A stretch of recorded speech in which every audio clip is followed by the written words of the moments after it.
Жума намаз парызбы же сүннөтпү? Жума намаз парыз таксырым, шарты табылган адамдарга. Мухтасар Лукаяда келет, биринчи шарт аз-зукура, эркек болуш керек. Аял затына келиш парыз эмес. Экинчиси ал-муқим, жергиликтүү калып болуш керек, мусафир болбош керек. Үчүнчү шарты саламатур риджлейн. Эки колу алтысан аман, эки буту менен өзү басып бара ала тургандай болуш керек.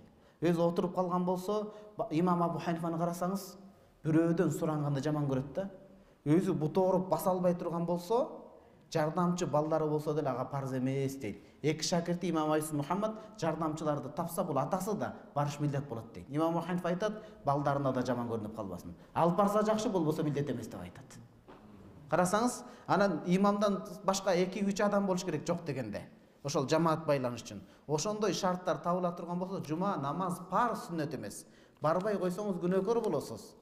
Имдадул Фаттах деген Шейх Шурумбул Алим китеби бар. Ошондо айтат, кимде ким 3 ирет катары менен себепсиз жуманы таштаса, хоттоба Аллаху ала колбиги дейт. Жүрөгүнө мөөр басып коет дейт.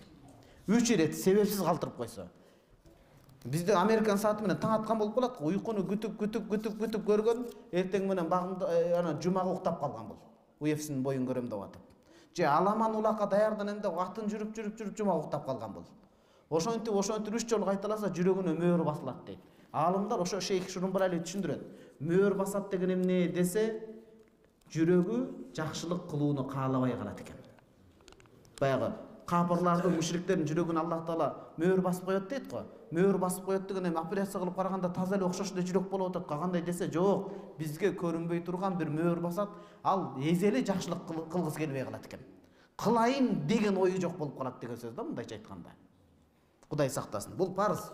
Анан Ханафи мазхабы менен башка үч мазхабтын талаш тартышы бар. Жума күнү өзү асли түпкүлүгүндө пешим парыз болуп, жума ордуна келип атабы, же жума эле парызбы десе, Ханафи мазхабта пешим биринчи парыз болот дейт. Негизи пешим зухур дейт го. Пешим парыз эле, бирок жума шарты табылган үчүн анын пешим ордуна жума туруп турат дейт. Эгер жумасы өтпөй калса, пешим окуйт деген сөз чыгып атат да.